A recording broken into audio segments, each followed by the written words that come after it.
let me give recording permissions. Okay, and I hope no one is missing the recording permissions, right?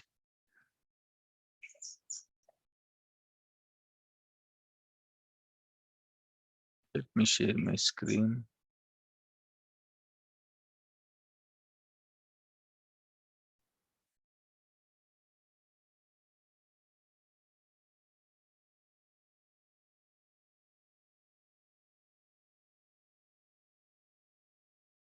Dinesh, SQL Server will work in this order. What is the SQL Server will work in this order? Can you explain that word, that line? SQL Server will work in this order.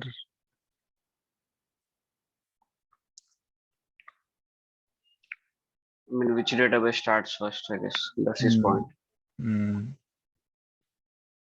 Okay, so how system databases are going to be started, okay? Not SQL Server will work in that order, okay? How system databases are going to be started. One is master, okay, resource, model, tempdb, msdb, okay, and database IDs, master 1, tempdb 2, model 3, msdb 4, okay, fine. And resource database, Dinesh?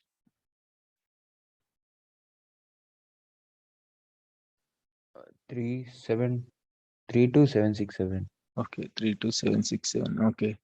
Yes, I got lot of responses. Lot of responses means hardly I got 10 responses from the students regarding assignment. Okay, 32,767. Dinesh, okay, no problem. Anyone is missing with regarding the permissions, please? Okay, if anyone is missing with regarding permissions, let me know. Okay, right.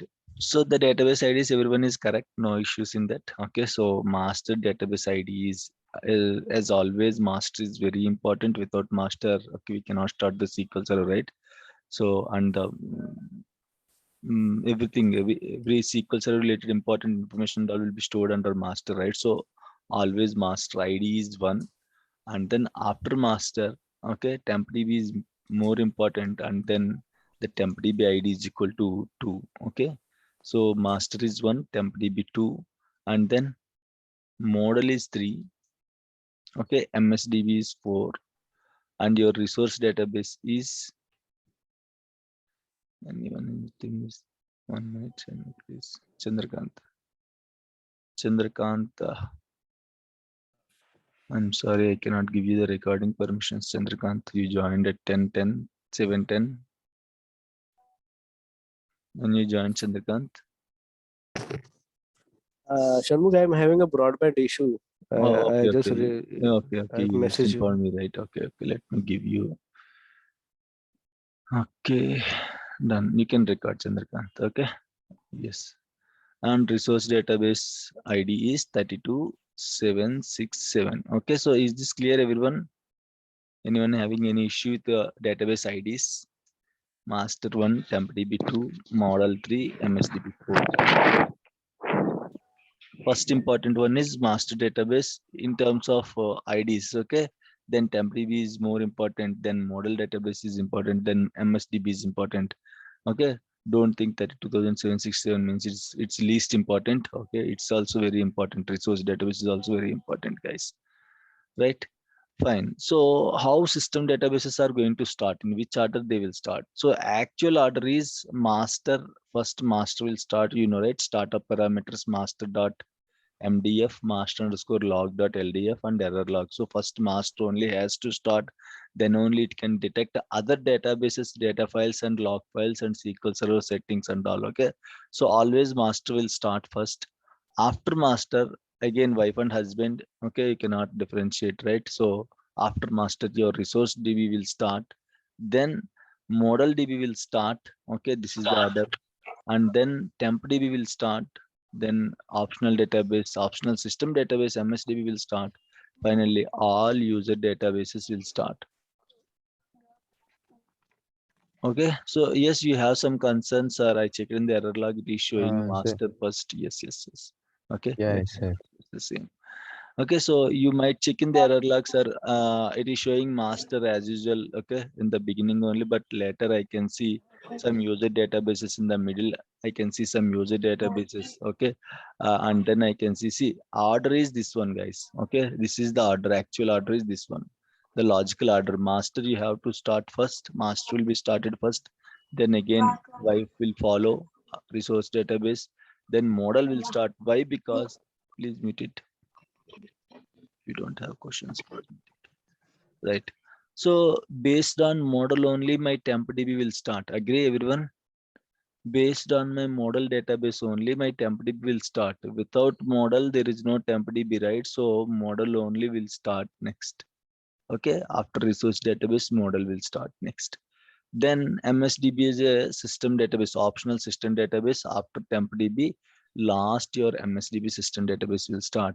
Then all user databases like database ID from 5, all user databases will start after MSDB. So why I can see some system, some user databases in the middle. Okay, so if you see some I like, have shared your picture in WhatsApp, yes, yes, Sharmak. let me open that one. Okay, Yeah. so yeah.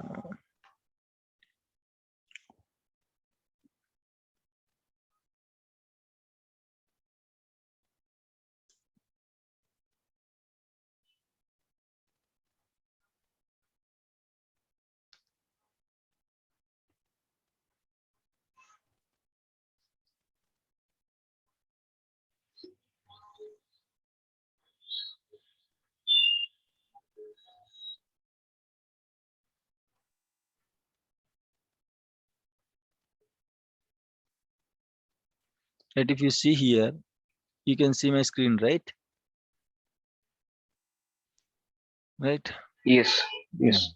Okay, so here you can see MSDB, okay, and then Flipkart user databases, Flipkart base, Flipkart sales, then model, then TempDB. So like this, it was started. You can see some user databases here, but actual order is like that. Okay, so if you see the time, okay, if you see the time, where is the master? Muthu? Where is the master entry? One more Okay, screenshot one is there. more. You can refer the previous one. So it was started around 23:38, 31.24. Okay. Master is started around 23:38, 31.24. Means 11. What is that? 23:38, right? 11:38, 31 seconds. Then MSDB started 11:38, 39, and then your user databases, and then your model database. Okay. So what happened is, while writing the log, okay, while writing the log, it might write, usually the time and date stamps, usually it will be equal. Okay, sometimes we cannot see milliseconds and all. So while writing the log, it might write in this order. Okay, but actual order is, okay, first your master will start, then your resource database will follow, then your model, then your TempDB, then your MSDB, and then your user database. But while writing the log and all, it might write, okay, like databases in the, sometimes not regularly. I see some of the students already sent with screenshots like master, resource database, okay, model, TempDB, in that order only. But sometimes, okay, you can see the logs like this. While writing the information to the logs, it might jumble sometimes, so that's why you can see like this. But actual order is, after system databases only your user databases will start. Okay, sometimes yes, there is a chance to start the user databases and all in the middle, but again the concept should be, after TempDB, after model database, okay, is up and running, then only your TempDB can start. This is the order. Actually this two should be in serial order. Okay, TempDB, lot of students, okay, they send me the screenshots means assignment and all. They just, okay, message like TempDB will start first, then model database will start next. Okay, this is not correct. Why? Because if TempDB will start first, based on model database only, right, TempDB can start. If model database is starting later, how can TempDB can be created? It can't be created, right? So at least these two should be in serial order. Okay. Of course, always first master will start, then resource. In case if any other database is also starting, no issues. but then model will start, then TempDB will start, then finally your MSDB will start, and your user databases will follows. Okay, is it clear? Any issues, any doubts, please?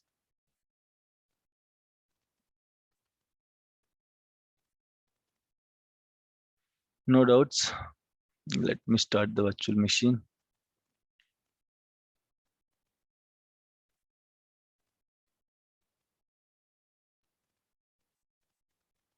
Right.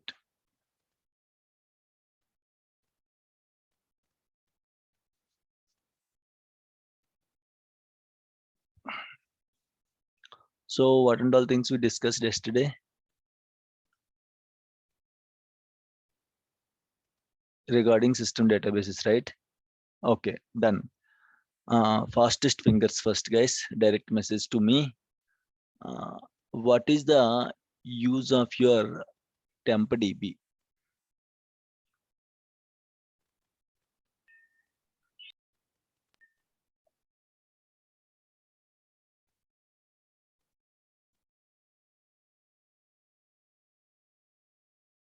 Tell me at least minimum 3 points, 3 valid points. Okay, at least 3 valid points.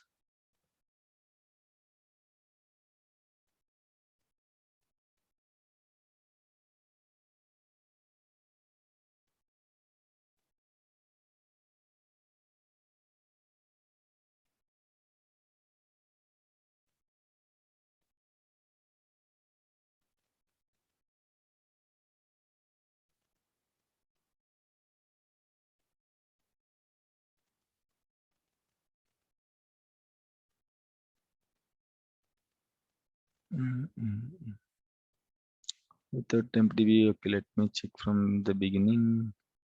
To store temp files, okay. Raviteja to process the data, okay, very good. Muthu to start the MS SQL server. Muthu, all system databases are important to start the MS SQL server, but what exactly TempDB will do, Muthu?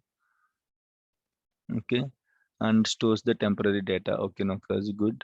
To store temporary memory, storing temporary, Jayant, not memory. I just gave you example like memory. Okay, you cannot use that word to storing temporary memory. Nothing like that. There is no temporary memory and all. Okay, to store the data temporarily. And HAMA, without temp, there is no SQL server. Okay, very good. To process all system data temporarily. Okay, Dinesh. And store temporary user objects to check SQL server is okay, Jayant.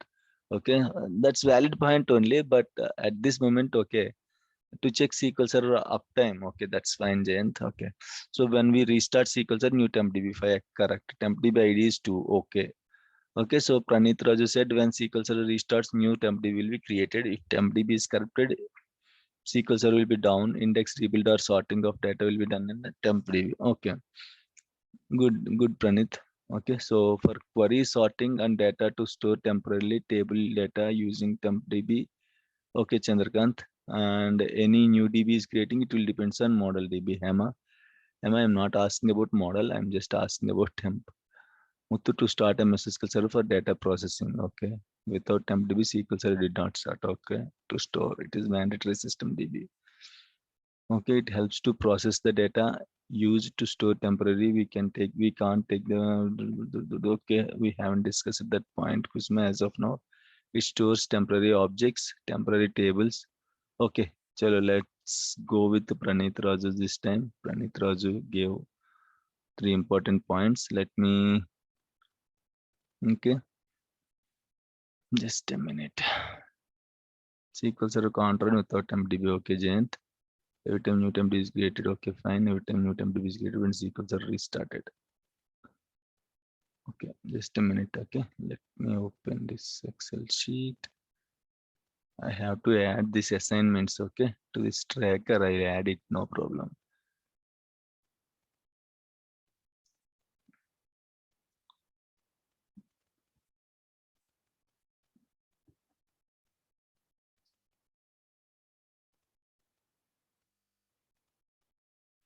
Yes, Chandra. When SQL server restart, the temp is created automatically.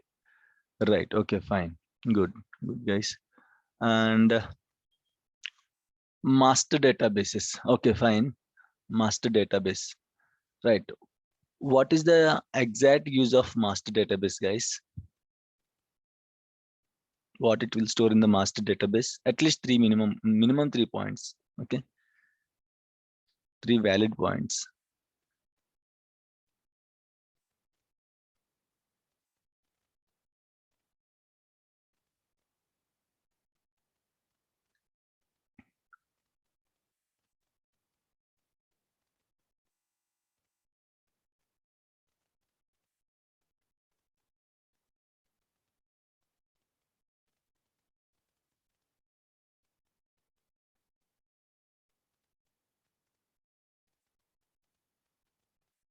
Yes. What master database will do, and information of tables, columns, all metadata. Master DB save tables, columns, all metadata, instance level configurations, files for logins, linked service endpoints. Very good, Shevanti. If there is no master, but we can start SQL Server. Good.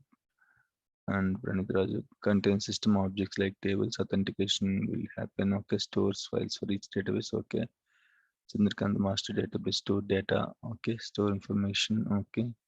It keeps all logins, database information, linked service, endpoints, entry points. That is okay. All login info, logins, all the logins information and their password store. It will store settings. Okay. System level info like instance login and okay, fine. Track of login accounts, linked servers. Okay, so let me go back. Okay. So master database will save tables, columns, all metadata, instance level configuration for DB, logins, linked servers, endpoints. Okay. So this time Shravanti is the winner. Okay. So let's go with Shravanti.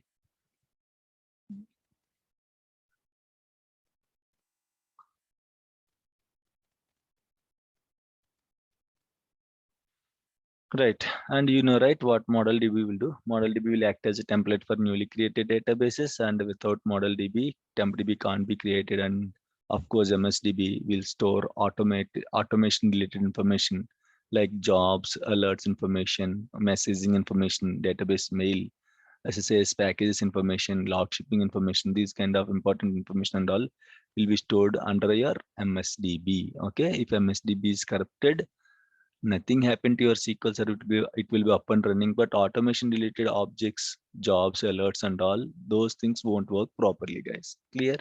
Any issues, any doubts? Right?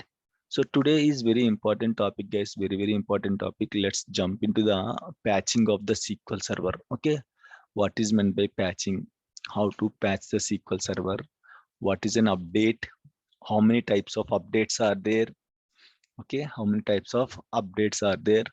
How to download an update, how to apply the patch. Okay, what is service pack, what is cumulative update, what is QFE, quick fix engineering, and what is GDR, general distribution release. Okay, so let's discuss about the patching. Patching is very important task, so regularly we'll do in the organization. Okay, so you have to listen carefully. Patching is very small task, but the process is big.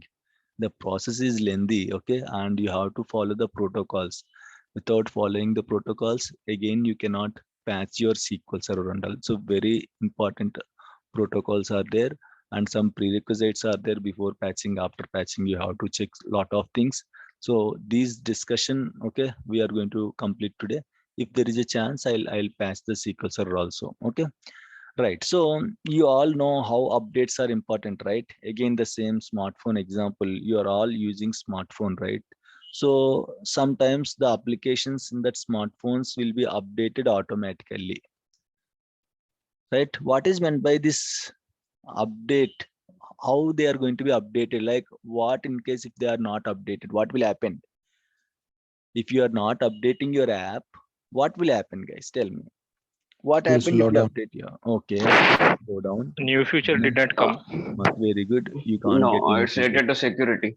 It's related to security. Okay, of course, sometimes if you update your app, you will get new features also. Like WhatsApp, whenever it introduces new features. You have to simply patch this, or patch means update your WhatsApp so that you can see the new features related to the applications. That's fine. Okay, so a lot of important things are there. Okay, so you have to update your applications, guys. It's very important. Why? Because main reason is security. Okay, any security vulnerabilities, it is going to be fixed. Okay, in case of any bugs, any security related issues, any virus related things and all, it is going to be fixed by using your, okay, updates. If you see PhonePe very regularly, PhonePe is going to ask for the updates. Or I don't know anyone is observing or not. Usually apps will be updated automatically in the background. If you turn on automatic updates on, or if it is off, you have to update these apps manually. But if you observe, PhonePe will update very regularly, like weekly once, or at least every 2 weeks once it is going to be updated. But you don't see any new features every time, right?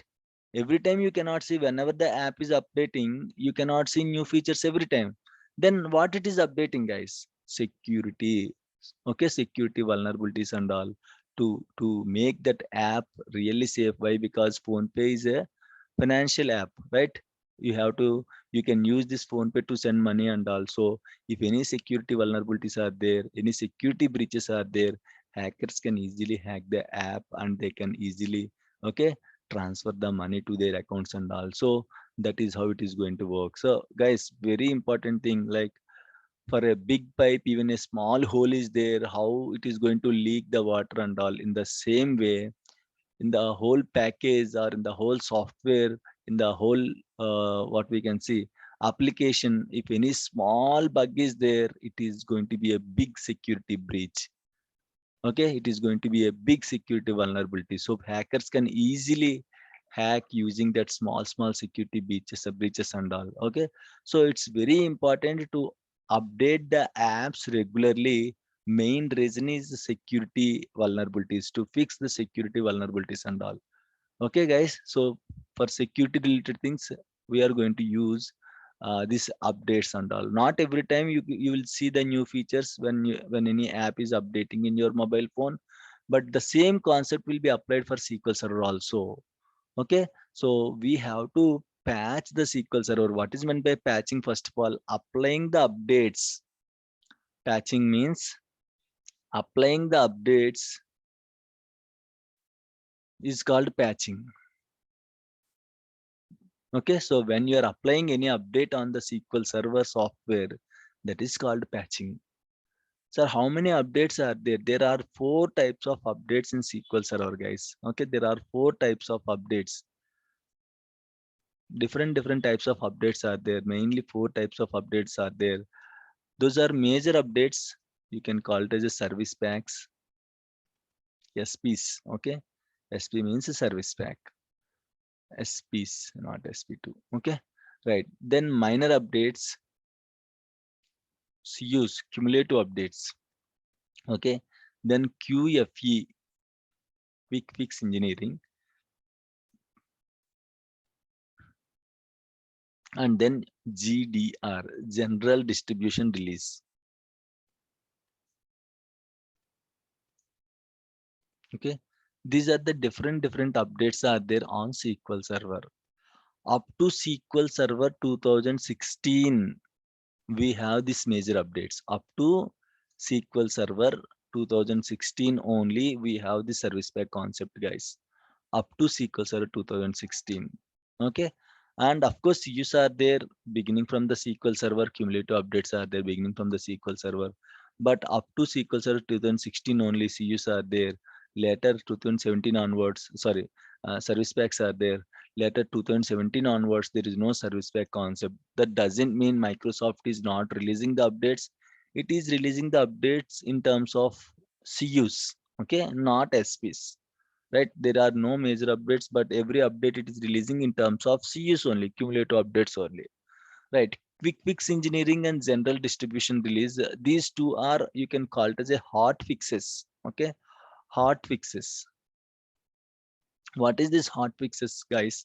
So for example, you are using the SQL Server, you are using a SQL Server. Later you found one bug, You know, right? Based on the use cases, sometimes you can see the bugs and all. Later you found one bug, so you just communicated with the Microsoft. You just tried to fix that error. It is not fixing. Okay, you just communicated to the Microsoft.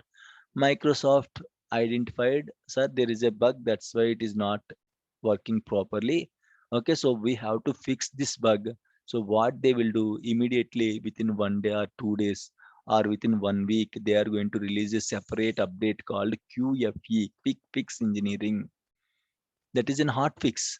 If they are releasing on the fly, or if they are releasing within a week, within 2 days, within 1 day and all, that is called hot fix. Okay, QFE is one type of hot fix, guys.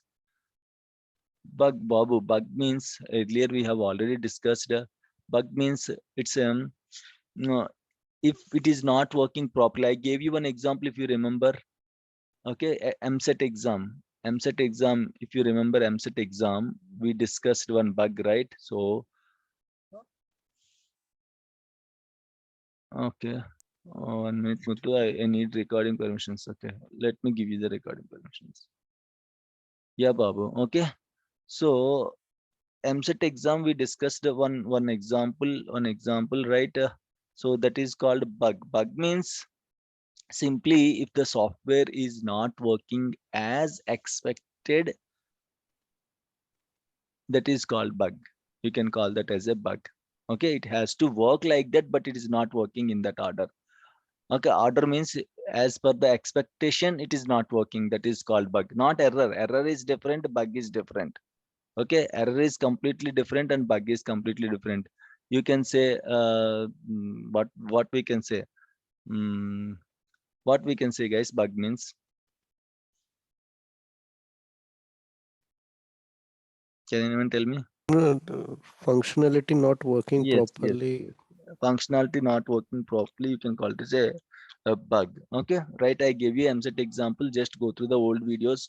You can came to know about the bug clearly. Okay, fine. So in that case, they will release the QFE, quick fix engineering and all. Means to fix the issues on the fly, Microsoft is going to release the updates within a short span of time. That is called a hot fix. There are two types of hot fixes. One is quick fix engineering. If they found any bugs while fixing the errors, okay, they are going to release the updates immediately. That is called quick fix engineering. And GDRs, guys. Okay, GDRs, general distribution release. General distribution release is completely security update. It's a completely security update, guys. Okay, so if you see last to last, I guess 2018 ransomware virus came into the market. Ransomware. Okay, ransomware, something like that. Yes, ransomware only, but spelling might be wrong. Ransomware. Okay, virus. Hackers invented one new virus called ransomware. So what this virus will do, it will simply enter into the computers, especially, guys, every time whenever hackers, okay, introducing any new virus and all, they will their main target is a Windows operating systems machines only. Okay, they cannot hack a Linux machines and all that much easily, but Windows operating system they can easily hack. Okay, so Linux, very strong, very secured operating system. It's not so easy to hack Linux operating system, but Windows operating system, there are a lot of loopholes are there. By using those loopholes, okay, they can easily enter into the system. So what this ransomware will do is it is going to lock your personal computer, or it is going to lock the servers and all, and you will get a warning message on your screen. Okay, your system is locked. If you want to unlock the system, okay, you have to pay this much of amount. You cannot unlock your system again. If you restarted your laptop, if you shut down and if you restarted also, it will be completely locked. You cannot do anything. It won't be in your control. Okay, once hackers hacked your machine, means it will be in your machines will be in hackers control. You cannot stop, you cannot start, you cannot do anything. You cannot handle the machine also. Okay, so what happened is almost across the globe, almost 40% of the Windows machine. Imagine, in every 100 laptops, 40 laptops, okay, were affected by because of this ransomware virus.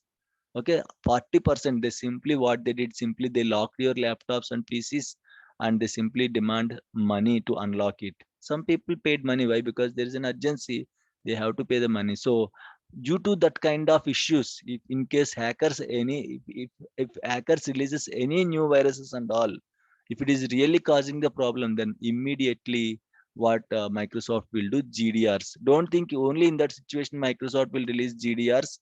Okay, GDRs means it's a security patch. If Microsoft is releasing GDR, means you have to definitely patch your SQL Server with the GDRs. It's mandatory patch. GDR is mandatory patch. I'll show you guys where I can see this GDRs and all. I'll show you, nothing to worry. Where to download this GDR and all, I'll show you. Okay, GDR is mandatory patch. Why? Because for security concerns, Microsoft will release these GDRs. Okay, not so regularly. Okay, randomly or occasionally, Microsoft will release this GDRs and also. In case if you see any GDR patch, any GDR update, you have to patch your SQL Server with the GDRs. Okay. So the immediately Microsoft will work immediately and it is going to release immediately. So that's why we can call it as a hot fix. Okay, that's why we can call these two are hot fixes. Microsoft will work within a short span and it is going to release these updates. So that's why we can call these two updates as hot fixes. Okay, the meeting is going to end. Let me reconnect. Please, please join immediately with the same link. Okay.